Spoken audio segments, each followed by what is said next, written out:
cuma 2 ternyata. Pokoknya. Quran surah keempat ayat 34. Ada kaitan dengan salat.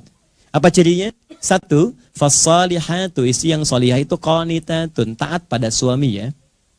Ya, sepanjang ia menyampaikan yang baik-baik menurut Allah. Taat kepada Allah dengan cara menaati suami pada yang baik-baik. Misal, kalau kata suami begini, "Mah, ngaji ya?" "Siapa ya?" "Mah, berjilbab ya?" "Baik insya Allah." "Baca Quran yuk?" "Baik insya Allah." Itu qanitat namanya.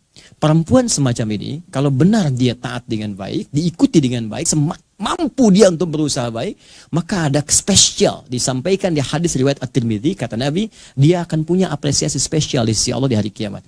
Idza shallatil mar'atu sholataha, kalau seorang perempuan itu cukup sholat fardu saja dalam hidupnya, kemudian wasomat somaha, dia puasa fardu saja Ramadan tanpa puasa sunnah, wahafidhat farjaha, dan menjaga dirinya tidak selingkuh, tidak berbuat yang buruk. Yang menarik, wa ata'at zaujaha, dan menaati suaminya sepanjang suami meminta pada yang baik. Qila laha yaumal qiyamati, akan dikatakan pada perempuan semacam ini di hari kiamat, udkhulil jannata min haitsu syi'ti, langsung masuk surga aja dari pintu manapun yang kau kehendaki. Ibu. Oke, kalau suami minta pada yang baik-baik, kerjakan. Dan biasanya istri senang, Pak, walaupun kadang-kadang ada diskusi. "Mah, pengajian yuk." "Siapa?" Tiba-tiba ke kamar bawa baju kan, "Apa yang biru atau yang hijau nih pakai mama?" "Oh, kayaknya biru bagus deh." "Ah, kayaknya hijau deh." Ya, katanya nanya tapi udah punya jawaban kan. Bagus, masih mending kalau dipakai, begitu keluar kuning. Ya, oke lah. Gak apa-apa, ikut rame. Nah, yang kedua ini yang sering gagal. Ya, maaf, hafizatun lil ghaibi bima hafizallah. Kata Allah, perempuan salihah itu dia akan menjaga kehormatan keluarganya, terutama suaminya, terlebih ketika tidak sedang bersamanya.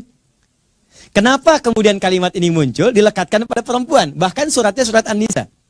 Ibu tahu An-Nisa artinya? Bukan perempuan. Bukan wanita, bukan. An-Nisa itu bukan perempuan, An-Nisa bukan wanita, An-Nisa itu perempuan. Oh. Oke. Enggak, ini penting saya sampaikan. Kalau perempuan, beda dengan laki-laki. Kalau laki-laki nama tunggal singular dengan jamaknya plural itu sama, mirip. Singular rajul, kemudian jamaknya rijal. Nggak ada terjadi perubahan banyak. Tapi kalau perempuan beda. Kalau sendirian dia mar'ah. Mar'atun. Pernah dengar? Tapi kalau banyakan disebut nisa. Fokus ya. Mar'ah itu seakar dari kata muru'ah, yang punya 3 arti. Bahkan sering sekali orang Arab punya perumpamaan dengan mir'ah. Ya, kalimatnya sama, cuma cara bacanya beda. Al-mar'atu kal mir'ah. Yang satu pakai fathah, yang satu pakai kasrah. Muru'ah itu punya 3 arti. 1, yang identik atau senang dengan keindahan. Muru'ah, senang keindahan. Makanya Pak, wajar kalau istri atau ibu di rumah senang dengan keindahan. Bangun tidur, spray langsung diberes-beres, kan? Ada sedikit goyang pot dilurusin lagi, kan? Kita mau berangkat batik terlipat, kita santai aja, tiba-tiba diberhentikan dari belakang. "Berhenti, Pak." Gitu. "Jahit dulu, lepas, ganti." Itu biasa. Itu tandanya normal, fitrah, gitu kan? Pak, senang dengan keindahan. Bahkan dikatakan oleh orang Arab, al-mar'atu kal mir'ah. Perempuan tuh seperti cermin. Kayak kalau diperiksa kan sering ya, ada cermin misalnya. Sudah ngaca di rumah, turun, lihat spion mobil, ya, lihat lagi, masuk ke kantor, lihat kaca, betulin lagi, itu biasa, normal, ya.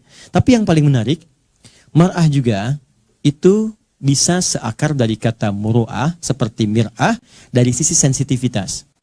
Kenapa perempuan disebut mar'ah? Karena dia punya sifat rasa yang tinggi dibanding laki-laki, rasa yang sangat dalam, jadi pakai perasaannya yang dalam. Nah, makanya sering orang Arab mengibaratkan seperti cermin. Ibu saya tanya atau bapak, kalau cermin saya lemparkan, pecah ya, bisa nggak disusun kembali? Bisa disusun kembali, tapi dia sulit memantulkan bayangan yang sempurna. Sama dengan perempuan, kalau dia terlukai, dia cepat memaafkan, tapi sulit melupakan apa yang dialami. Parah. Oh, oke. Makanya kalau ada masalah sekarang, tuh rekening listrik 15 tahun yang lalu, masih diingat Pak? Papa dulu kan begitu kan, itu marah. Jadi biasa kalau nanti ada persoalan, terus masalah yang lalu diungkit itu biasa, ya. Artinya normal gitu, ya. Sehat artinya. Baik. Tapi ingat ya. Tapi ketika dia banyakkan, namanya berubah jadi nisa. Apa itu nisa? Seakar dengan kata nasa. Nasa itu bisa berarti mudah tersentuh, ternyuh, Ya, lihat film India macam-macam, satu di pohon, satu ini tiba-tiba ngalir air mata gitu kan. Tapi yang kedua, ini yang paling menarik. Nisa juga punya arti sifat yang senang menyampaikan apa yang dirasakan. Bukan curhat. Ya. Menyampaikan apa yang dirasakan, suka cerita. Jadi kenapa disebut dengan Nisa? Seakan Allah memberikan pesan bahwa perempuan itu sependiam apapun, kalau ketemu dengan temannya itu suka cerita. Itu poinnya. Dan kadang yang diceritakan itu hal yang seharusnya tidak diceritakan. Makanya kata Quran, hafizatun lil ghaibi, perempuan yang solehah itu dia tak akan membuka aib suaminya atau di rumah tangganya saat bahkan tak sedang dengannya. Nah, ini kadang-kadang sering kejadian. Padahal mungkin yang dituju pengajian. Datang ke pengajian, bertemu dengan kawan, yang lain belum datang. Ukhti lagi apa kabar Jeng? Baik, sehat. Alhamdulillah. Keluarga gimana? Baik. Suami gimana? Di situ masalahnya. Masalah. Oke. Sekarang banyak kan? Ya, sekarang nggak datang pun bisa bikin sendiri kan? Bikin status. Kamu tidak seperti yang aku kira. Wah, tulis, bikin komen ya. Oke, paham ya?